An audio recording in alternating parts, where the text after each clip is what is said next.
Bonjour, aujourd'hui Annie Rezamak va vous emmener dans la plus ancienne boutique de magie de Paris. C'est Mayette Magie dans le 5e arrondissement rue des Carmes. Moi la magie ça m'a toujours énervé, j'ai jamais compris comment ils arrivent à faire sortir des animaux de leur chapeau, à deviner les cartes, et pour apprendre la magie je vous en parle même pas. Donc vous allez me suivre dans la boutique et on va rencontrer la personne qui s'en occupe.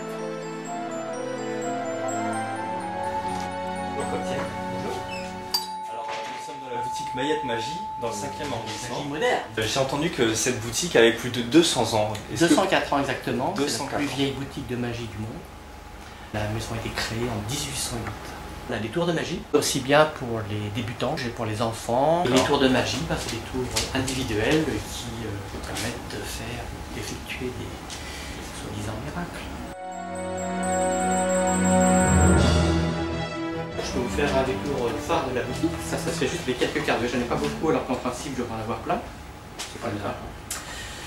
J'ai juste quelques cartes, je vous les montre rapidement.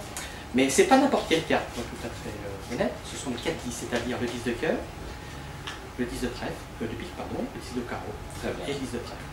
Les autres cartes c'est un peu spécial, vous voyez, elles sont blanches, elles ne sont pas imprimées, même si j'en ai plusieurs. Vous savez que dans un jeu, normalement, j'ai pas de carte blanche, vous savez ça. Moi j'en ai, c'est comme ça. Mes cartes en plus d'être blanches, elles ont une autre particularité. C'est qu'elles sont magiques. Est-ce que vous avez déjà vu des cartes magiques? Non, jamais. Non. Vous voyez des cartes magiques et je vais vous montrer pourquoi elles sont magiques. Si j'en prends une, que je m'en contacte avec un 10 et si je frotte, ce qui est magique, c'est que ça se voit. Ah, ça par contre, si je frotte pas, évidemment ça se voit pas, mais si je frotte, regardez, ça se voit. Bonjour, que ça vous plaît, je peux faire avec la suivante. C'est que je mette en contact et que je tapote comme ça, vous voyez. Et là, ça marche impeccable. Mais là, il faut que j'attende un peu, vous savez pourquoi? Pourquoi? Ça sèche. Parce que quand c'est pas sec, c'est très agréable. Non, là, ça va, sinon c'est très agréable dans son épargne. Là, c'est pas très... Par contre, si je frotte de ce côté, ce qui est magique, c'est que ça se voit aussi. Ou alors, si on est pressé, on peut le faire, vous voyez, juste un petit bout, ça va plus vite. Ça marche bien, je veux dire. Tu te frottais, hein? Regardez, si je frotte, ça marche. Et je peux prendre n'importe quoi, par exemple, tiens, si je prends la boîte, regardez, ça marche. Et le plus beau de tout, vous savez quoi? C'est que vous pouvez toucher, il n'y a pas d'encre, hein. Je ne sais pas si on voit mes doigts. Un magicien, c'est un artiste. Donc on peut être un peu artiste dans l'âme, travail aussi.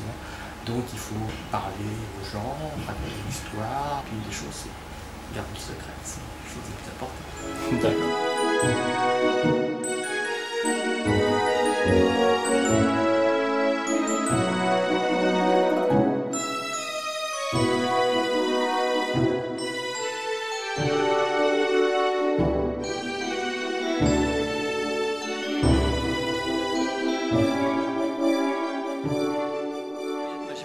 C'est vraiment une boutique géniale si vous voulez vous lancer dans la magie. Vous pouvez vous y rendre à Paris dans le 5e arrondissement, à l'angle de la rue Sommerard, juste en bas du Panthéon.